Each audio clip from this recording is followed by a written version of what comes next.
Have you ever felt completely drained? Even on days when you haven't done much physically, you drag yourself through the day, thinking another cup of coffee is the answer. But the exhaustion just won't lift. It's a heavy, bone-deep tiredness that sleep doesn't seem to touch. If this sounds familiar, you're not alone, and there's a good chance the reason isn't what you think.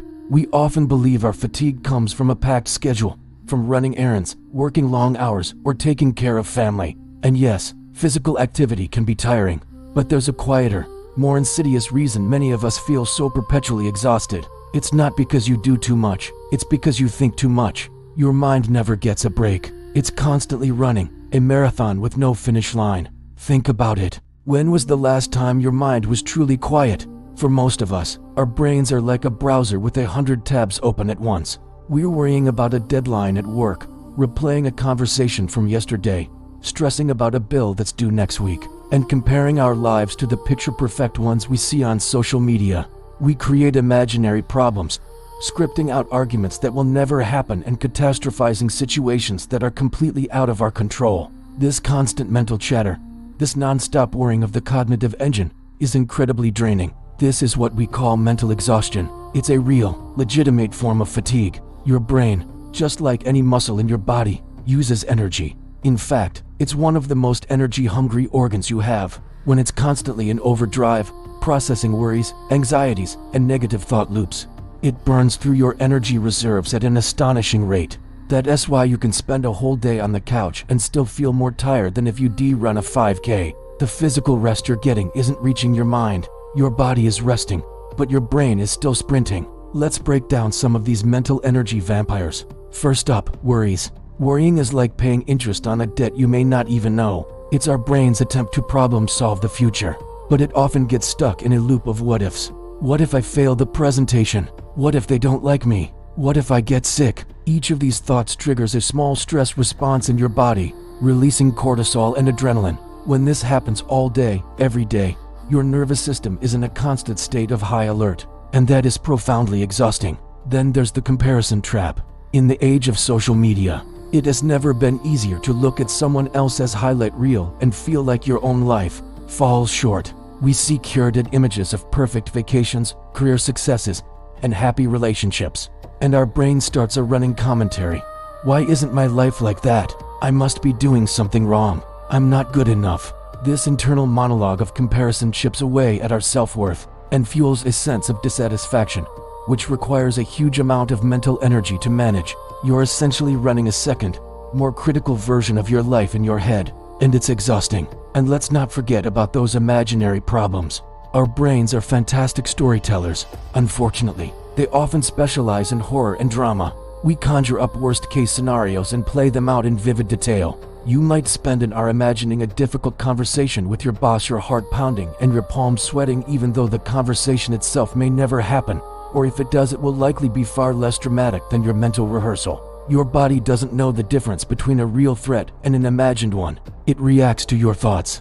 So, you're experiencing the stress of 100 tiny crises every single day, most of which only exist in your mind. So, what can we do? How do we stop this mental marathon and finally get the rest we crave? The answer is that true rest begins when the mind slows down. It's about learning to close some of those mental tabs. This isn't about stopping thinking altogether, that's impossible. It's about changing your relationship with your thoughts. It's about creating moments of mental stillness in your day. One of the most powerful tools for this is mindfulness.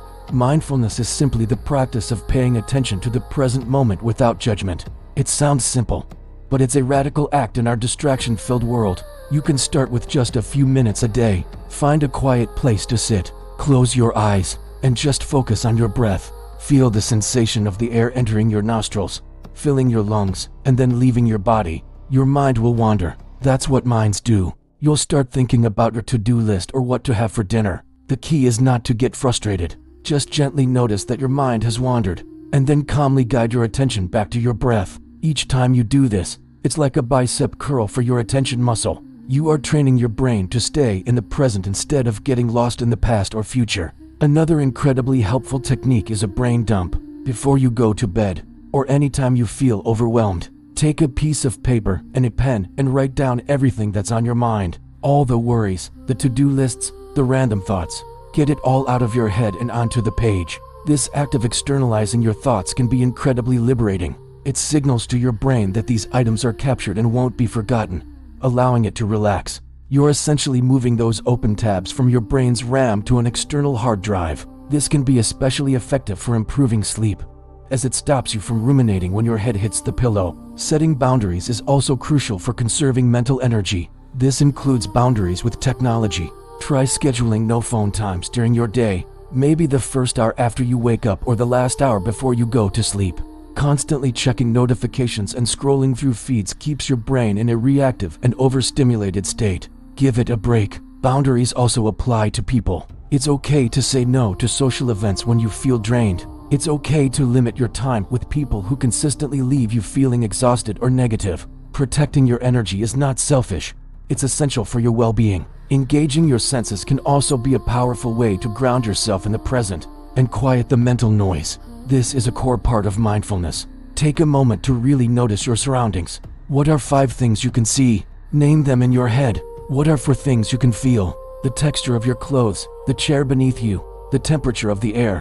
What are 3 things you can hear? The distant hum of traffic, the birds outside, the sound of your own breathing. 2 things you can smell, and 1 thing you can taste. This simple exercise forces your brain to shift from abstract worrying to concrete, present moment awareness. It's a mini vacation for your mind. Finally, be kind to yourself. Mental exhaustion is real, and it's not a sign of weakness. It's a sign that you've been carrying too much for too long. Talk to yourself the way you would talk to a good friend who is struggling. Instead of "I should be able to handle this," try "It's understandable that I feel this way, and I deserve to rest." This shift in self-talk can reduce the internal pressure and judgment that fuels so much of our mental churn. Remember, you don't need to make a dozen drastic changes at once. Start small. Try a 2-minute breathing exercise. Do a brain dump tonight. Leave your phone in another room for 30 minutes. These simple tools, practiced consistently, can make a huge difference. They help you turn down the volume of the constant mental chatter and allow your mind to find the quiet spaces it needs to recharge. True rest isn't just about sleeping more. It's about giving your mind a chance to be still. It's about letting go of the need to control everything, to analyze everything, and to perfect everything. Your energy is a precious resource. It's time to stop letting your overthinking mind drain it away. Start by slowing down your thoughts, and you'll find that the deep, restorative rest you've been searching for will follow. If you're looking for some tools to help you on this journey, things like journals for brain dumping, guided meditation apps, or even just a good book on mindfulness can be incredibly helpful. I've put together a list of some simple things that have really helped me, which you can check out through the Amazon link in my bio. They're just simple tools, but they can make a big difference in reclaiming your mental peace. Thanks so much for watching. If this video resonated with you, please give it a thumbs up and consider subscribing for more content on mental well-being. Take care of your mind, and I'll see you in the next one.